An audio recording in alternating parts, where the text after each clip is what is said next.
uNkulunkulu ungangifaka amazwi emlomeni. You understand? Yazi yapolitiki. Angiyena umNazareth. Mara ngiyamvuma uShembe. But ngimangazwa wena mongafuna ukuvuma abanye. uNkulunkulu ngimazela ngavuma umuntu engamazi. Ungcono neyamazi uShembe ngokuphikisa indaba yokuthi bakhona. Angiphikisi ngitheni ngiphikisa ukuthi wena uthe iBhayibheli uJesu. Ilento kuphela ngiphikisayo. Kuningi okwenza lapha eBhayibhelini ongahlangene noJesu ngishona kancane. Ngiyavuma. You understand? Yabo. So umusu ukuthi masikhuluma ngeBhayibheli because ayikho icharacter ngeke eBhayibhelini. Khona umbathakathi lapha. Khona amantombazana ayithandana nabafana abaningi ngene kusho igama elokuzana. Abathandana zikho bakhona lapha. You understand? Ayikho character hayi ukuthi masikhotha iBhayibheli bese sithi fanele wonke umuntu ephushe indaba kaJesu. Mina nginqabile angisho ukuthi uJesu bengekho. Kade ngisho nje eqaleni. Angimazi. Kungcono ukhuluma kushuthi uyamazi uhlalile naye. Yabo uShembe ngiyamazi yikho ngithi awukhuluma experience yakho uJesu nami ngokukhulumela yami ngokwaShembe. Understand? Siyazake kuma experience wenu ukuthi niboneni nazuzani yebo. Hallelujah. Amen.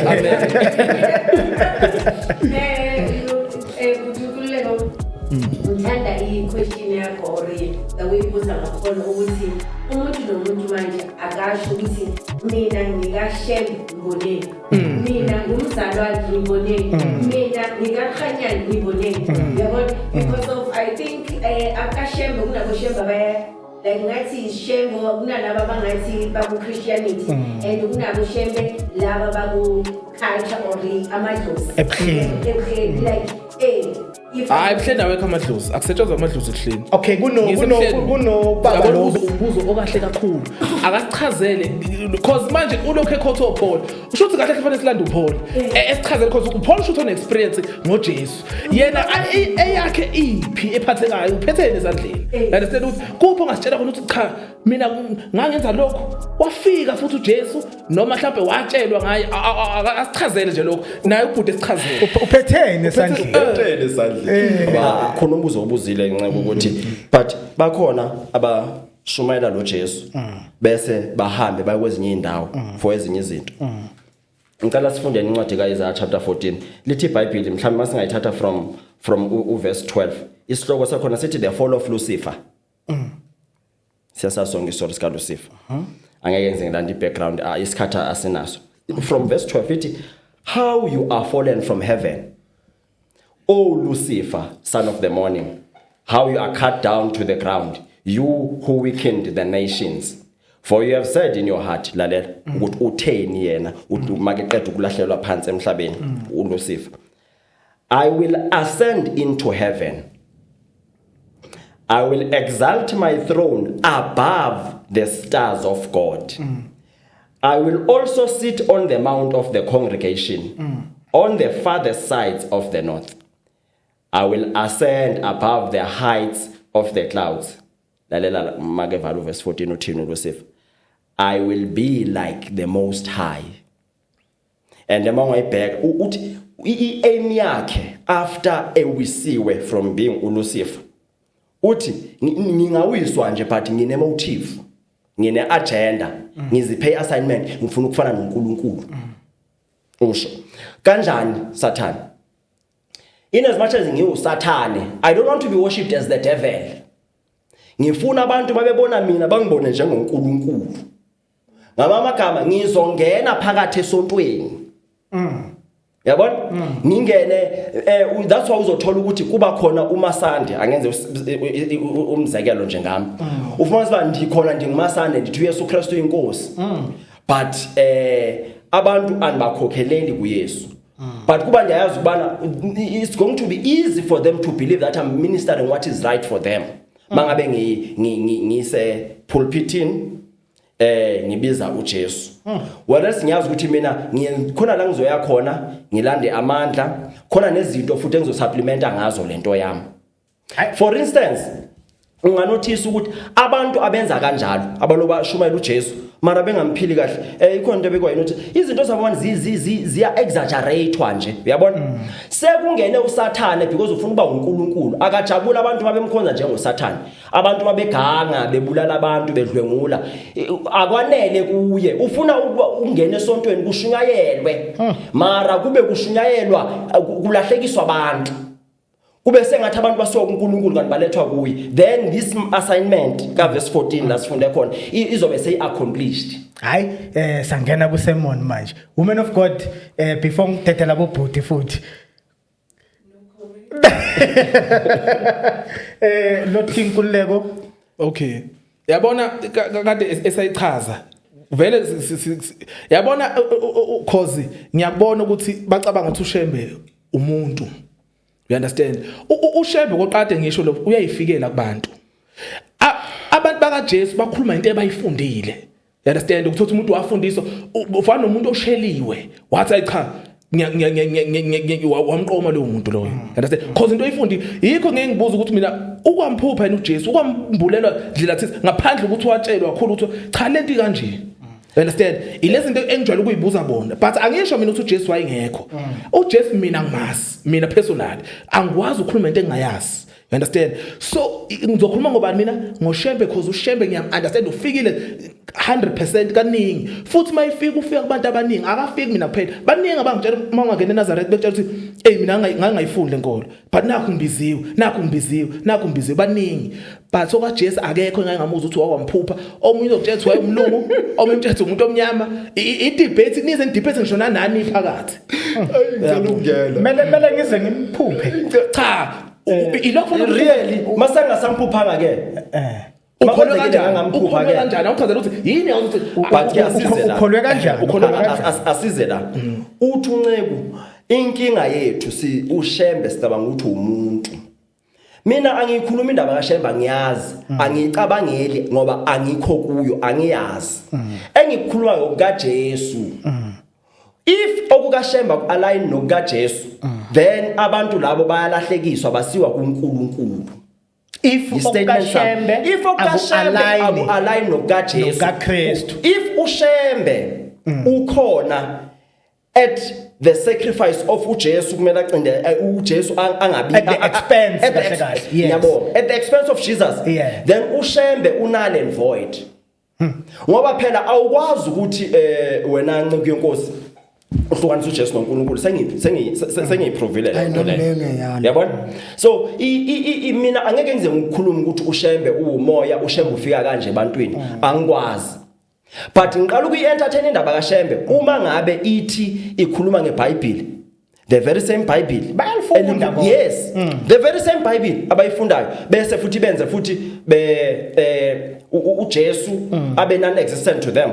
Then for me yilapho ke manje sengibaleke khona. Akamphenduli umbulelwe kanjani uJesu? Not to amaNazareth. To umfundisi. Yabona abantu bawamosha amasonto abantu bafithu. Mina ngizonitshela not to amaNazareth. To umfundisi. You'll be very confused tomorrow uhlangane nomunye umNazareth akutshela ukuthi uJesu inkosi. Umphulusi.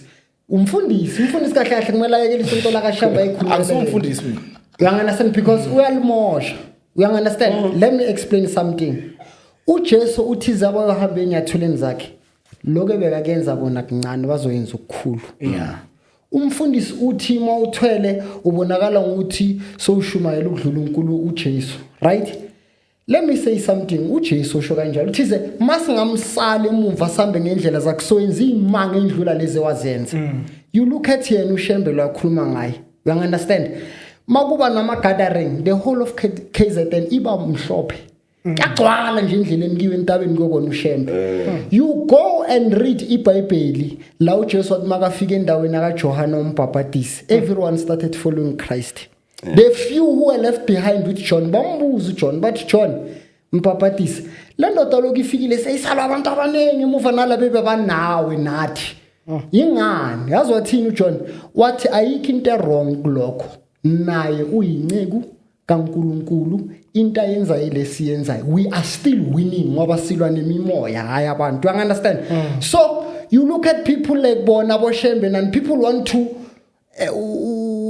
ukubajaja ngokuthi just because unabantu abaningi doesn't mean ugcoka uNkulunkulu. No Jesu naye wathi makafika walandela izizwe bafethu. So most yabantu abalwa nabo into abafana nabo Shembe because of following and stuff kusuke kwabafundisi abanganalo locojo lokulandelwa abantu abaningi emuva bahluleka ukufana noJohn wathi it doesn't matter how many people are following him sisendleleni A1 you understand so mina lento ukuthi ngifuna ukuthi because ngumZC ngithi just because ZCC is the largest church in Africa yithi ayikho leyo nto mfundisi kusasa ngavuka kuwona sonto elilandelwa umhlaba wonke True.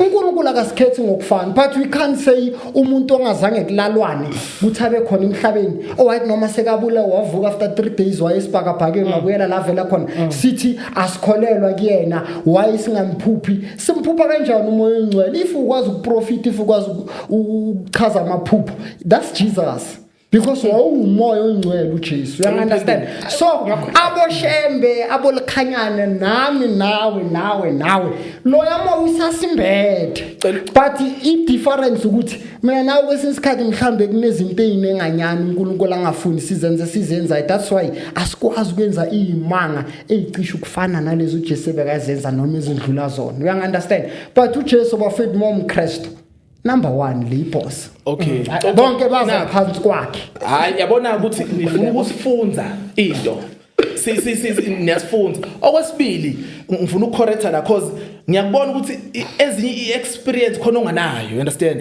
wena ukhuluma ngento ezwa bethi ngezwa athi ukuchazela ukuthi wena uzwa bethi lokhu ukuthi uma usuprofeta wa prophet umoya kaNkulunkulu ngisho ilwane uyakwazi ukukhandilwane ezokwazi ukuprofethela ezokwazi futhi ukukuhlolela ezokwazi ukwenza lento ofuna ukuyenza hayi ukuthi usuke umuntu kaJesu lapho noma umuntu kaShembe yabo lapho ebumnyameni ziningi izinto ekwazi ukuzenza ungazi utshela ukuthi umuntu uyiyona lento ocabanga ukuthi uyiyona kanti akasiyona mamela ngiyona mfundisi ngicela ukuyilungisa ngathi usakhuluma sakhuluma yabo so leyo nto ningazami ukusifunza thina uShembe akasifunzanga uyayifikela understand yikho kade ngibuza akana billboard futhi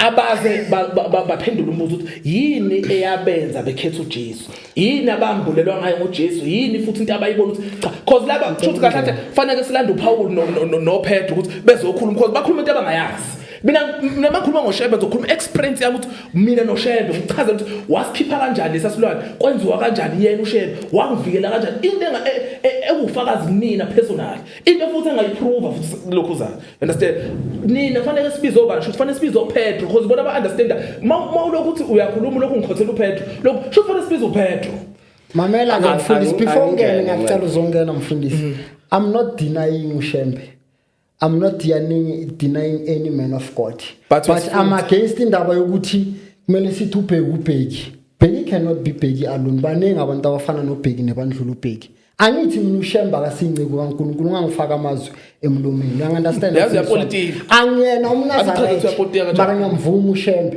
but ngimangazwa wena mongafuna ukuvuma abanye uNkulunkulu ngimazela ngingavuma umuntu engamazi ungcono neyamazi uShembe ngokwakho indaba yokuthi bakhona angiphikisi amandla wabo ngithemphikisa ukuthi wena uthe iBhayibheli uJesu ilento kuphela ngiphikisayo kuningi okwenza lapha eBhayibhelini ongahlangene noJesu ngisho nakancane ngiyakuvuma you understand yabo so musu ukuthi masikhuluma ngeBhayibheli because ayikho icharacter ngeke eBhayibhelini khona umbathakathi lapha khona amantombazana ayithandana nabafana abaningi ukusho igama elokhuzayo abathandana bakhona lapha understand ayikho character ngeke hayi ukuthi masikhotha iBhayibheli bese sithi fanele wonke umuntu ephushe indaba kaJesu mina nginqabile angisho ukuthi uJesu bengekho kade ngisho nje eqaleni angimazi kungcono ukhuluma ukusho ukuthi uyamazi uhlalile naye yabo uShembe ngiyamazi yikho ngithi awukhuluma experience yakho uJesu nami ngizokukhulumela yami ngokwaShembe understand siyezake kuma experience wenu ukuthi niboneni nazuzani yebo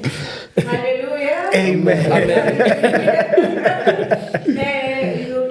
kujukuleko ngithanda iquestion yakho or the way ubuza ngakhona ukuthi umuntu nomuntu manje akasho ukuthi mina ngikaShembe ngiboneni mina ngumzalwane ngiboneni mina ngikaKhanyani ngiboneni yabona because of I think akaShembe kunaboShembe baya like ngathi Shembe kunalabo abangathi baku Christianity and kunaboShembe laba baku culture or amadlozi ebuhleni like hayi ebuhleni awekho amadlozi akusetshenzwa amadlozi ebuhleni okay kuno baba lo beka ijaji ubani konje lo la la Ubaphansi, ufundisa Phansi. Reverend Phansi Yeah. kune NGC yangithi Yeah. and then kube nalo sikhula ngaye Kunjalo. yes Okay. So mina bengicela ukuthi yobona the way akhuluma ngakhona ukuthi uNkululeko ukhuluma into which is it's a fact. Esibe ngisho last time ukuthi omunye uzothi itiyele la ngipholisa uLkhanyana omunye athi iFanta yangipholisa esubhuti uNkululeko athi ukuthi asidescribeni ukuthi mina ngikholelwa kunoNkulunkulu ngikholelwa ngobunjalo. I feel like that nabantu abahleli they are going to see that who is God and who is Jesus and who is Shembe and who is Babu Barnabas. Askisi ukuthi babiza ngabo Shembe nabo Barnabas. abazosifundisa ukuthi sibabiza kanjani angithi It's bishops. Yeah. Bishop. Yes. Ukuthi size understand ukuthi sibalandela kanje nenkolo yethu igceke kubo kanje because of what? yes Yeah, when asho manje ukuthi thina siloku sithi Pedro, siloku sithi Paul, siloku sithi David. Yes. And namanje asibazi abakafike emaphupheni. Yena ukhuluma nomuntu babe nobudlelwane nabo. Because nathi singabazalwane sizosho ukuthi mina ngangena ngidlala. Kanti angithi ngimuza umoya ongcwele wangichintsha automatically. Asho ukuthi uqala kancane ubophuza 6 pack after 6 pack uthi 1 uthi 2 uthi ini na uqeda so uyayeka. So nathi asi understand because of sinabantu abazenza like abazenza ngathi abazalwane kanti sibazalwane. Sibakhipha kuphi sibakhipha kubazalwane. Umuntu gcine ayinyanya igama la kaNkulunkulu because of yini sinabantu abazenzisayo. So mfundisi besicela usitshele ukuthi who is God? Nawe babon ngolothi sicela usitshele ukuthi who is Barnabas? Who is Shem? bishop Yes. So that sizo khona understand singasababheki ngale lihlo leli esilithathayo Yes. lelabantu. asiqale Petersburg angeke ukwazi ukufunda incwadi kunganadishela ukufundisa ukufunda. Amen. Uyangizwa mamfundisi? Mina ukungena kwami eZion Christian Church abantu bebathi ngiyahlanya because besithi masihlele kanje bengibona into engabona abantu ngigcine ngitshela umuntu ukuthi uyathakatha wena kini nenza sona ka so and I'll do it vele ngendlela eretarded uthola ukuthi sengikhipha amehlo angaka kanti ngihlushwa into ebathuma oyingcwele ne. My mom was friends with a traditional healer. Ngathi mama ngicela ukuhlala nalo yamngana akho mhlambe lezi zinto ezingihluphayo zizosuka la kimi.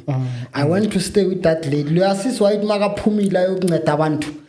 Ngingakazi nokuthi kunomthando wasesehlane. Bengiphuma mina ngesigangeni. Ngifike ngiguce ngithandaze ngingabiza uNkulunkulu ngokuthi uNkulunkulu wasesiyoni uNkulunkulu kaJesu. Bengivele ngithi uNkulunkulu wami baba ngiyacela abantu bathi ngiyahla. Ngizwe ithonzi zabantu abaningi ngazuthi zisondelela eduzane nami.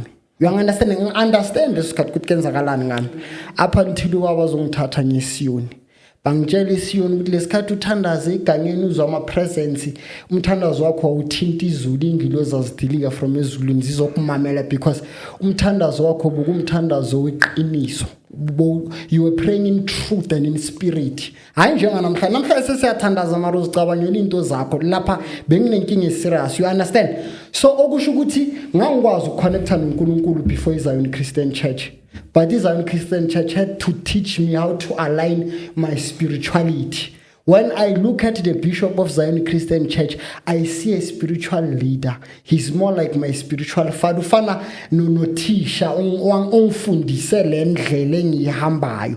Njengoba nawo mawubona uJesu umfundisi kuwe. You understand? So ukuthi ngizothi uNkulunkulu, ngizomshayisa ngoNkulunkulu. yeah Because he did not create heaven and earth. He was not there when heaven and earth was created. Ufika manje lela sonto lacala ngabo ma 1910 la. So isifunzo thi uNkulunkulu is either ngiyagula ekhanda. Umfundisi kimi wesimoya uyongifundisa le ndlela is a spiritual leader to me. Yabo Nazareth iqale 1910 yes yeah okay yabona enye into ukuthi angisho abantu promote but yazi kuyasiza sometimes uku-understand ubumnyama kuqala before ungene ekhanyeni cause manje yabo mase khuluma ukuthi yena wayithandaza uNkulunkulu yabona khona imimoya egijimayo engasiyo ungayitshela ukuthi iyona kade akusiyona yazi imoya eminye ingayitshela ukuthi wena uyi-rugby player kanti uyi-soccer player uzuyitshele lokho uyitshela ukuthi ngempela ngileyo athi bese ngibuyela kuyena futhi ukuthi kuyaganga emhlabeni you understand yabo ngiyathanda mayesethi ubo umfundisi wakhe wafika wamchazela kabanzi shothi une experience uthi nanga umuntu ongisizile yabo manje usengathi useyaqala ukukhuluma kancane cause bekhuluma eqaleni ngomuntu naye owafundiswa ngaye understand owafundiswa ngaye asisho futhi ukuthi uShebe noma efike ngo1912 1910 esefike uShebe uNkulunkulu bewuvela ukhona before understand ukuthi ufikile emhlabeni cause esesifundisa ukuthi asibuyele kuyimfundiso ezaqala cause bese sisebenza ngobuthakathi nokuganga yikho kuhlupheka kanje namhlanje understand ubokunaka ngisho ama countries thothi la eAfrica asebenza ngezithwalo lapho esihamba khona sokulanda izithwalo ayahlupheka uShembe uyena ositshela ukuthi asikhiphe lezi zinto silahle umngoma kufunakala elokhuzana eNazaretha silahle siye bese kuthi lento yamadlozi athi sikhuluma kade uyisho ukuthi la amadlozi imimoya ngaphandle hayi abantu bakini you understand amadlozi ile moya le ethi mayifika kini egulisayo you understand egulisa ingane edala ukuthi ingane ezingafundi umoya wangaphandle not ukuthi umuntu umoya wakini amadlozi futhi enye into yabolelwana esikhanda namhlanje masikhanda sihambe soyilahla silahle emanzini akusho uma uyilahle emanzini umuntu mase ngasasifunde isithwalo kuhanjwe uyoyilahla emanzini mase lezo ilwane lezi akusho ukuthi ziyafa zifike iphile adapt impilo yasemanzini bese ihlala isikhathi eside igcine sengathi yidalwa zasemanzini bese uyafika wena uzothandaza emanzini bese ulanda leyanto bese ifika izogulisa ekhaya iyona mewedlozike lawo umoya wedlozi ucreator nawe mhlawumbe namanje khona ucreator osezophinde ulahle ngakusasa imningi le moya khona elahlwa ngishehlathini yikho ngithi mina ethi mayikhulu ekhulekwa khule uNkulunkulu bese qhamuka lezi zinto imoya thizeni base bamchazela interpretela ngendlela bamiterpretela ngayo yabo kuthi umuntu wamaphupho understand amaphupho kahle bezoyibona ukuthi le moya yini understand uyayibona wena uNkululeko ukuthi le moya yini wena ngathini yabo ephushweni into ifika njengoba injalo ngaphandle abantu kodwa into abayenzayo bakwazi ukumanipulate amaphupho akho but uma manipulate amaphupho akho ufanele ukugade ulibuke lo because sometimes bayakwenza ukuthi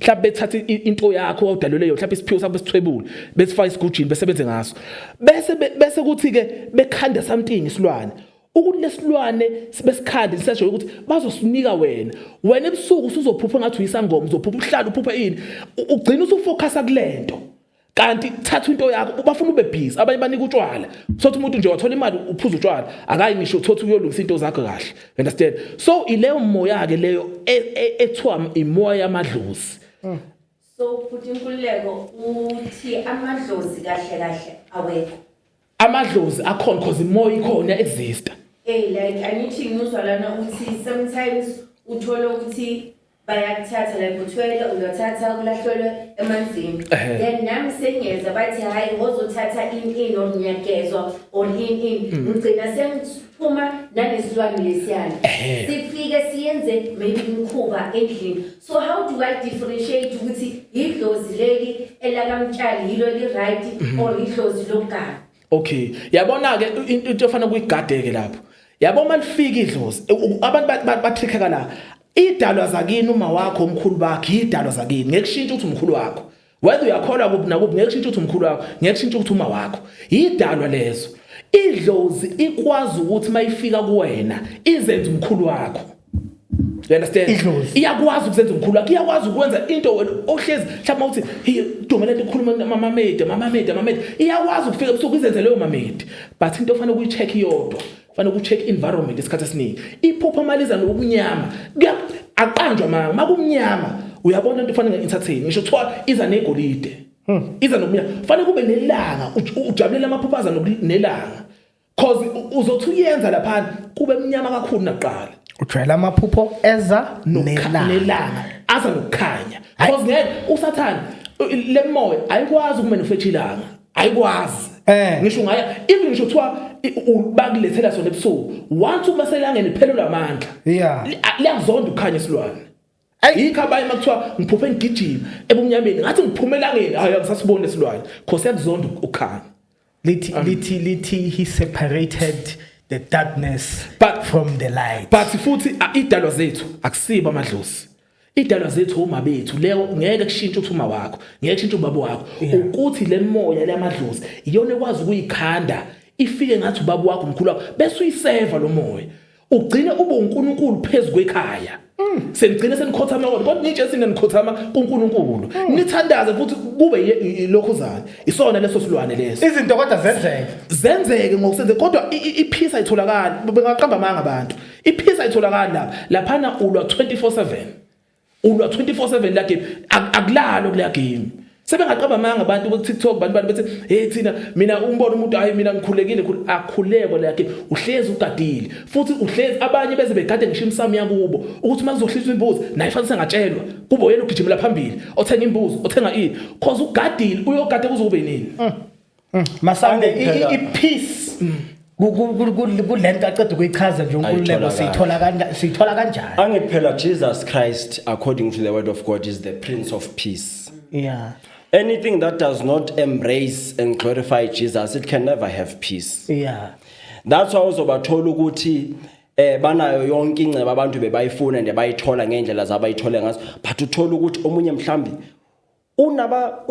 unabantu besifazana abaningi kune void kuye ngaphakathi azama ukuyivale engavalwa ile nceba omunye uzothola ukuthi uphuza too much ayivaleki lento ngoba akukho ukuthula kwenye indawo kodwa kuJesu nje kuphela asike sizwe obakho ubufakazi Masande on the book of John chapter number 10 ngizokota nje just a few verses uthi uJesu most assuredly I say to you he who does not enter the sheepfold by the door but climbs up some other way the same is a thief and a robber. Mhlambe singajumpa siya ku verse 7 uthi then Jesus said to them again most assuredly I say to you I am the door of the sheep. Ngikota lana ngoba ngifuna sibuyele kulento beyikhulunywa uBhuti Nkululeko ngoba uye wakhuluma wena indaba yokuthi abantu bathi beshumayela iBhayibheli mara sibathola besiya nakwaMeminyango besiya nakoShembe wathi ngoba ziyamaza umelusi hayi umelusi munye according to izwi uJesu. Okay. Yes bese lithi maseliqhubeka all whoever came before me are thieves and robbers but the sheep did not hear them. I am the door. If anyone enters by me, he will be saved and will go in and out and find pasture. Okubalekile ongena ngami kusho uJesu uyosindiswa. Okubalekile lana above anything else enziwa izo zonke lezi izinto abantu abazilandelela kule ndawo abaya abafike bayokhonza kuzo ukusindiswa komphefumulo womuntu ngoba kukhona la umuntu ekumele ayochitha khona ingunaphakade lakhe uyilelo sango kuJesu.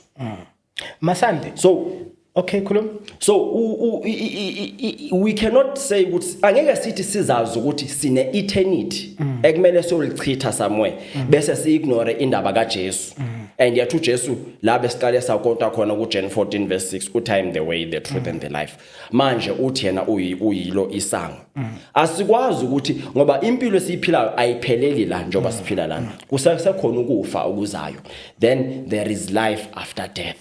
Yazi inkinga kaNkululeko yini? Yes. Inkinga kaNkululeko ukuthi akanizwa wena nolothi nikhuluma obeni ubumnyama before nizoze nithole ukukhanya.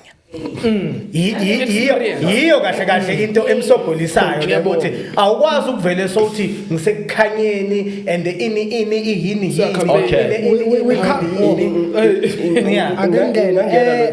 at the age of 12 years Jesus was already doing wonders. Ngandabumnyama buya kubo 16 years Jeremiah bamraise as a prophet ngandabumnyama uphuma kuyasingeni thina umnyameni asikaze sibe sebumnyameni ningasforce futhi ukuthi sibuye ebumnyameni so and nalabo ababuye ebumnyameni abasebukhanyeni asibajudge ijeni yabo ungangifake ebumnyameni wenzani ebumnyameni angikhethelanga lokho so if wena ukhethwe from ebumnyameni to ekhanyeni it's okay we respect you ne experience but I've just mentioned servants and prophets of uNkulunkulu ebavele nje bangena ekhanyeni sisasuka zibe thina abanye we are children of but not angiboni ukuthi ukhuluma ngobumnyama kokuthi ubuthakathi nani hardships that were there some of lobo bumnyama busangihluphana namhlanje ngikhuluma emakhamereni sithanda abafazi siphuza sibhema senzani Yeah. yes ubumnyama lo you understand and some of lobo bumnyama kunalobo obukusasihlupha Yeah. kunalobo esesikudestroyile Yes. but ukuthi ngaba nesigubhu nemfene endlini nani bengingafiki kulelo zinga hayi lo So yes, yena ufuna mina I think ukuthi as nami ngishilo ukuthi lo team so that we can understand ukuthi when kukhulunywa ngoba Barnabas sikhuluma ngani as abantu manje they are following him so that we can understand ukuthi why are we following him. why are you following Jesus Yinto naye ayibuzayo. that's the very same reason Yes, into ayibuzayo uNkululeko ukuthi yena ulandela uShem ngoba wamvelela. So into bengisho kumfundisi ukuthi mfundisi wena uzusho ukuthi ngiyamthatha noNkulunkulu oku-Lord and Savior as Jesus Christ.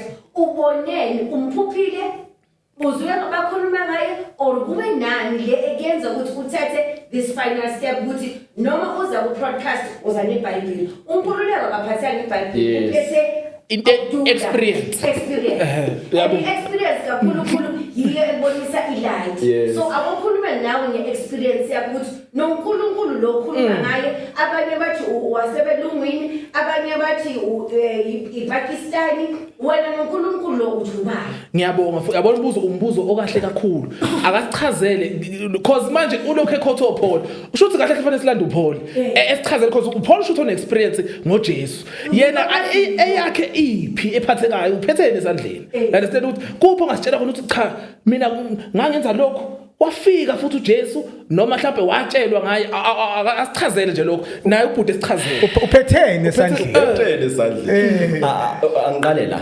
ngizoya ekutheni ngiphethe noma ngilandwe phi uJesu akunyanzelekanga wonke umuntu okufuneka esindisiwe ubana makaqale aqale ngolahleka for instance mina abantwana bami ngibazala njengoba sengishadile ngisindisiwe and bavelela kulokukhanya bavela kulokukhanya then xa sele ke ngoku bekwazi ukuthatha conscious decisions bazamkelela uYesu bengazange bahambe endleleni engihambe kuzo leyo nto leyo ukuthi bazalwe sebezalwe ekhanyeni ayiba disqualify ukuthi basindiswe so masingathatha ipersonal experience yethu sifune kuyinyanzela ukuyifaka ngenkani kwa wonke umuntu it's your own personal experience walandwa lapho okwesithu wambona ngephupho lalivela kubani bengibona lo mbuzo nje ngoba uyishilo ukuthi nezinye eminye imimo yakwazi ukukhanda amaphupho kulethele wona yena uqiniseka kangakanani into kubana elaphupho wayenalo lalivela kuShembe ngiphendule umbuzo omile njengamanje uyabona bhuti lithi okuqala iBhayibheli I think it's Romans chapter 1 verses number 17 lithi faith comes by hearing and hearing by the word of God akukho ukuphenduka komuntu engalizwanga izwi likaNkulunkulu azokholwa yilo akukho ukuphenduka ngaphandle kwezwi ungaphupha nginandaba kungenzeka nokunye okuningi anginandaba but if it does not align with the word of God akakabi salvation le uJesu ayizele akabi indlela kaNkulunkulu enguJesu which is uJesu oyindlela okuphila neqiniso mina ke bhuti kuyi personal experience yami ngoba ngizishaya isifuba ngoJesu ngalokho uJesu wangenzela kona therefore ngizokushare mina ngisakhula from a high school kwaqala kwashunyayela uJesu but iproblem ngami ayenza ukuthi uJesu ngingamthathi ngalesa sikhathi ukuthi wayengihlukanisa nezinto engizithandayo mina ngangithanda kakhulu osisi ngangijola nje too much yayingichaza le nto ukuthi kwischeme sami engangihamba naso yimi engazwa ukuthi ngijola nosisi omuhle owaziwayo la esikoleni especially mase ngifunda imatric kwakunabanye osisi babe nescheme ezibiza ngama Brazilian kwischeme sami mina kwakuyimi kuphela ojola kuma Brazilian manje uJesu ngangimreject ngoba wayezongihlukanisa nalokho uyabona ngaqhubeka futhi nempilo ngaye tertiary mase ngifike etertiary nganganaka kakhulu lokho engikuzele ngoba mina indaba yami nje sekutheni mina ngifuna ukuvela ngokuthi ngiyafunda ebantwini ngifuna ukuvela nje ngokuthi ngijola nobani omuhle ofunwayo mangifika angifiki ngishele ngifike ngibheke nini ukuthi nijola naba noma nifuna bani bese ke mina ngezindlela zami ngamaqhinga wami ngoba lento yokukhuluma vele iyisipho kimi it's just that before ngisindiswe usathane wayisebenzisa ngaleyo ndlela yayiseve kingdom yobumnyama uyabona ngangibheka ukuthi nifuna bani omuphi lona umntwana okhalisa amajita amasihleli bese I go for that one yabona kwenzeka ke ngebhadi ngizosho ngaenda lapha sengimithisa while I was doing in service training khona kuma Brazilian no Brazilian wasehamba ngamithisa sengenza i-third year ngenze i-service training ngenze i-third year ngamithisa yabona kwakuyithelo zalendlela yamembi then mase ngiqeda ukufunda futhi ngiphume ekhayeni lapho khona belidonsa kanzima so benginalento ukuthi ngifuna ukuthi lawo baba mahluleke khona mina ngithathe khona yabona but manje okwenzekile mangiphume esikoleni hayi kwavele kwabheda kakhulu kwabheda ayingabona ukuthi hayi ayikhona ngeke ngiyenze lento kuyiphupho lami lokuthi umuzi kaBaba ngwakhe ya ngaqale ngathi ngakhumbula ukuthi abanye abantu engihlangene nabo la endleleni yempilo khona abantu bangitshela ukuthi bona baphila ngeenyanga nani istory esida ngenze ngisingene detail zange ngisebenzele lokho ngakuzama uyabona until kuze kufike lapho khona udadethu enginvitela ensindisweni by the way ekhaya sikhule singamawesili sikhulele wisili yabona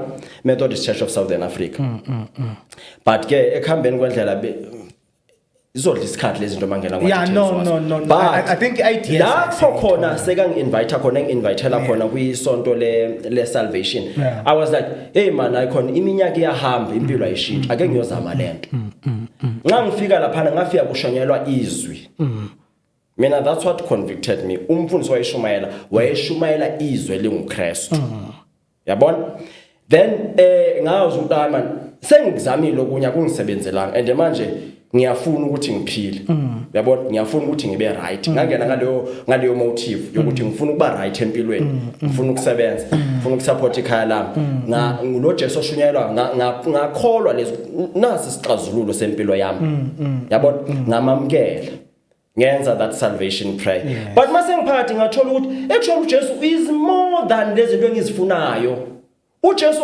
akasilento nje yokuphila nje ukuthi ngibe entrepreneur ngibe right he is more than that he is the way he is the truth he is the life ungukuphila mawuno Jesu don't limit him ekuthenini ukuphela wena uzothola lezi zinto you are limiting him uJesu goes far and beyond that but vele uqinisile ngoba he also says that with the 5 loaves yes yabona so mawuno Jesu yazi ukuthi unokuphila la lokhu vele bokufuna njengami but nangale kwethuna futhi unokuphila ngoba uJesu uyiloko kuphila uyileyo ndlela uyileyo qiniso ngale kwethuna uyabona so manje iproblem ke manje enginayo mina ngoShembe naye uLhanyana or uBishop ngiyaxolisa ngoba usitshela ukuthi mele uyabona abanaka ukuphila okuphakade and yet ukhona ukuphila okuphakade whether you like it or not ukhona